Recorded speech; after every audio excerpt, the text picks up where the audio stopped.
ರಂಗೇರಿದ ಚನ್ನಪಟ್ಟಣ ಚುನಾವಣಾ ಕಣ. ಬಮೂಲ್ ನಿರ್ದೇಶಕರ ಸ್ಥಾನಕ್ಕೆ ಚುನಾವಣಾ ದಿನಾಂಕ ನಿಗದಿ.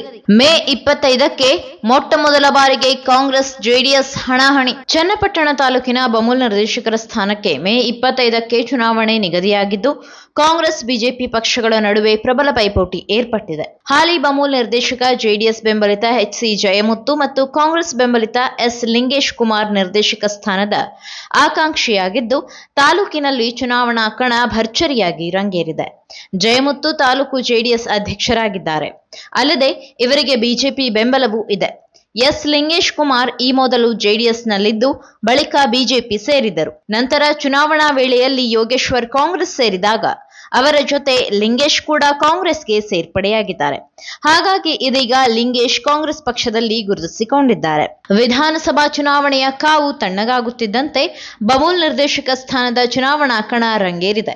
ಮೇ 25ರಂದು ಈ ಚುನಾವಣೆ ನಡೆಯಲಿದ್ದು, ಈಗಾಗಲೇ ಈ ಇಬ್ಬರು ಸ್ಪರ್ಧಿಗಳ ಸ್ಪರ್ಧೆಗೆ ಭರ್ಜರಿ ತಯಾರಿ ನಡೆಸಿದ್ದಾರೆ. ಎಂದಿನಂತೆ ಆರೋಪ ಪ್ರತ್ಯಾರೋಪಗಳ ಕಾಂಪಿಟೇಷನ್ ಜೋರಾಗಿದೆ. ಜೆಡಿಎಸ್ ಅಭ್ಯರ್ಥಿಯ ಪರ ಜೆಡಿಎಸ್ ಯುವ ನಾಯಕ ನಿಖಿಲ್ ಕುಮಾರಸ್ವಾಮಿ ಬೆಂಬಲಕ್ಕೆ ನಿಂತಿದ್ದರೆ, ಕಾಂಗ್ರೆಸ್ ಬೆಂಬಲಿತ ಅಭ್ಯರ್ಥಿ ಬೆಂಬಲಕ್ಕೆ ಡಿಕೆ ಸುರೇಶ್ ಮತ್ತು ಸಿಪಿ ಯೋಗೇಶ್ವರ್ ನಿಂತಿದ್ದಾರೆ. ಚನ್ನಪಟ್ಟಣ ತಾಲೂಕಿನಲ್ಲಿ 176 ಹಾಲು ಉತ್ಪಾದಕ ಸಹಕಾರಿ ಸಂಘಗಳಿದೆ. ಇವುಗಳ ಪೈಕಿ 131 ಸಂಘಗಳ ಮತದಾರರು ಬಮೂಲ್ ಆಡಳಿತ ಮಂಡಳಿಗೆ ನಿರ್ದೇಶಕರನ್ನ ಆಯ್ಕೆ ಮಾಡುವ ಹಕ್ಕನ್ನ ಹೊಂದಿದ್ದಾರೆ. ಉಳಿದವುಗಳಲ್ಲಿ ಕೆಲವು ಸಂಘಗಳಿಗೆ ತಾಂತ್ರಿಕ ಕಾರಣಗಳಿಂದಾಗಿ ಚುನಾವಣೆ ನಡೆದಿಲ್ಲ. ಕೆಲವು ಸಂಘಗಳು ನಿಯಮಗಳನ್ನು ಪಾಲಿಸದ ಕಾರಣ ಸೂಪರ್ ಸೀಡ್ ಆಗಿದೆ. ಇವುಗಳಿಗೆ ಮತದಾನದ ಹಕ್ಕು ಸಿಕ್ಕಿಲ್ಲ.